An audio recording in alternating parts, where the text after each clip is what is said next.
اس حدیث پہ عمل کرو، رزق کی بارش شروع ہو جائے گی۔ یہ حدیث شریف کے الفاظ ہیں کہ رزق کی بارش شروع۔ حضرت سہل بن سعد رضی اللہ عنہ فرماتے ہیں رسول اللہ صلی اللہ علیہ وآلہ وسلم کی خدمت اقدس میں ایک شخص آیا اور اس نے فقر و فاقہ اور مالی کی شکایت کی۔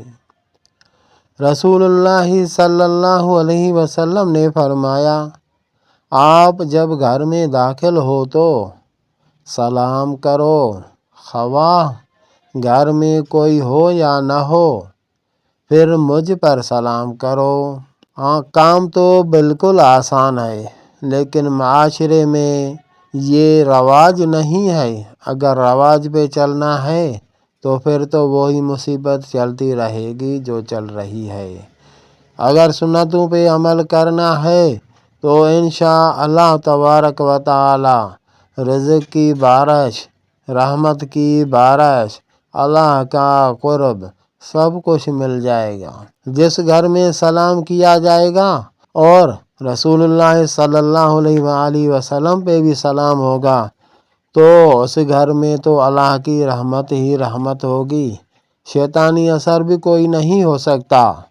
انشاءاللہ تعالی بیماریاں بھی اس گھر میں ایسے نہیں آئے گی جیسے ابھی آ رہی ہیں، اور اس گھر میں امن امان ہوگا، فساد ختم ہو جائے گا، اور جو بھی مصیبتیں ہیں ساری مصیبتوں سے نجات ہو جائے گی انشاءاللہ تبارک و تعالی۔ ایک واقعہ میں بتا رہا ہوں شارٹ جلدی سے۔ ایک لڑکی میرے پاس آئی، 1 سال ہو گیا تھا اور پہلے دن ہی اسی کا اپنے گھر والوں پہ ایک مطالبہ تھا، اسی پہ فساد شروع ہو گیا، ناراضگی شروع ہو گئی۔ پورے سال میں ایک دوسرے سے سیدھے منہ سے بات نہیں کی، اور اسی کو میں نے یہی نسخہ بتا دیا کہ جب بھی آپ گھر میں جاؤ مسکرا کے سلام کرو۔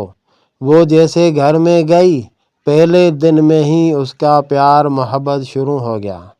جیسے گھر میں اندر گھسی اس نے مسکرا کے سلام کیا۔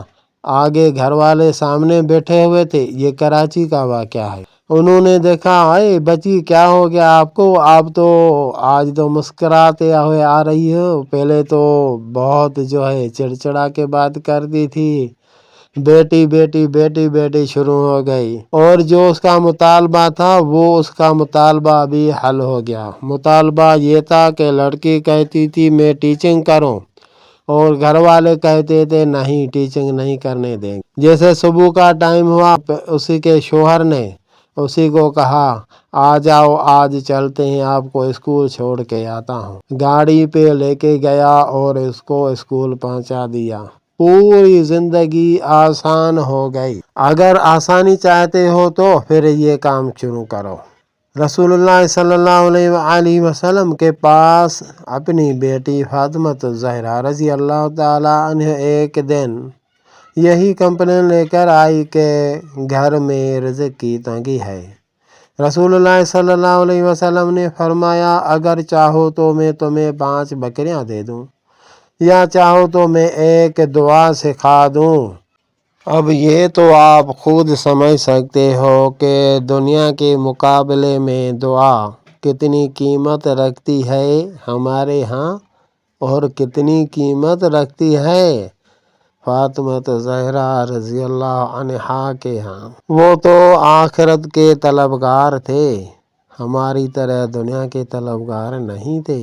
تو اللہ کے محبوب صلی اللہ علیہ وآلہ وسلم کی بیٹی نے دعا مانگی کہ مجھے دعا سکھاؤ، اور وہ دعا یہ ہے، یا اول الاولین یا آخر الآخرین ذا القوة المتین ویا راحم المساکین ویا ارحم الراحمین۔ صبح شام پڑھو، انشاءاللہ تعالی روزی کی کشادگی ہو جائے گی، مال ہی مال ملے گا، وہاں سے ملے گا جہاں سے آپ کو کوئی ارادہ یا کوئی گمان بھی نہیں ہوگا۔ یہ اللہ تعالیٰ کا کام ہے، کہاں سے دے گا، وہ مسبب الاسباب ہے، اور وہ بغیر حساب عطا کرنے والا ہے، وہی کل شیء قدیر ہے۔ ہمارا کام ہے مانگنا، کیسے عطا کرے گا، کہاں سے عطا کرے گا، یہ اسی کا کام ہے۔